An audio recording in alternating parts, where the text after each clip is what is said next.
அல்போன்சோ என்று சொல்லப்படுகின்ற ஒரு ஸ்பெயின் நாட்டு அரசர் இருக்கிறார்.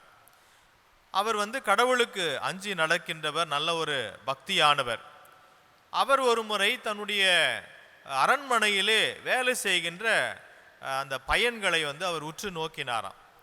நல்லா சாப்பிட்ட பிறகு எந்த ஒரு நன்றியும் கடவுளுக்கு செலுத்தாமல் அவர்கள் நல்லா சுகபோகமாய் வாழ்ந்ததை அவர் தூரத்திலிருந்து பார்த்தார். இவர்களுக்கு ஒரு பாடத்தை கற்பிக்க வேண்டும், ஏன்னா ஆண்டவருக்கு நன்றி சொல்ல மாட்டாங்களே என்று சொல்லி ஒரு நாள் ஒரு விருந்து உண்டு பண்ணி அவர்களெல்லாம் அமர வைத்து ஒரு ஏழை ஒருவரை வரவழைத்து அவர்கள் பார்க்கும்படியாக அந்த ஏழைக்கு நல்ல உணவு கொடுத்தார். அரசருக்கான உணவு கொடுத்தார்.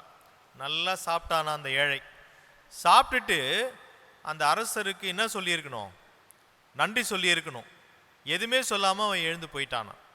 இதை பார்த்த அங்கே அந்த இதில் வேலை செய்கிற அரண்மனையில் வேலை செய்கிற பையன்களுக்கு பயங்கர கோபம்.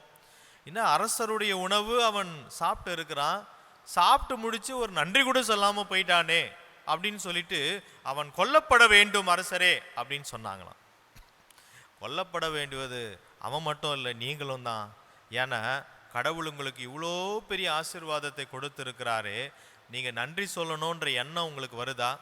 உங்களுக்கு சுவாச காற்றை கடவுள் தினந்தோறும் ஒவ்வொரு நொடிப்பொழுதும் கொடுக்கிறாரே, உங்களுக்கு உயிர் மூச்சை கொடுக்கிறார், உங்களுக்கு வாழ்வை கொடுக்கிறார், உணவை கொடுக்கிறார், இவ்வளோ பெரிய அரண்மனையில் அமர்ந்து சாப்பிடுகின்ற அருளை கொடுத்திருக்கிறார். என்னைக்காவது கடவுளுக்கு நீங்கள் நன்றி செலுத்தி இருக்கிறீங்களா?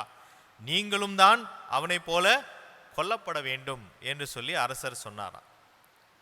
இப்போ எப்பொழுதுமே நாம் ஆண்டவருக்கு நன்றி செலுத்த நாம் கடமைப்பட்டிருக்கின்றோம். எந்த அளவுக்கு கடவுள் நம்முடைய வாழ்வை உயர்த்துகிறாரோ, எந்த அளவுக்கு நமக்கு வளர்ச்சி வருகின்றதோ, அப்போ மேட்டிமையான எண்ணங்கள் நமக்கு வந்து விடாதபடி கடவுள்தான் இந்த உயர்வுக்கு, வாழ்வுக்கு, ஆசீர்வாதத்திற்கு காரணர் என்பதை நாம் ஒவ்வொரு நாளும் உணர்ந்தவர்களாக தாவீது அரசரை போல நாம் ஆண்டவருக்கு புகழ் மாலைகளை சூட்ட நாம் கடமைப்பட்டிருக்கின்றோம்.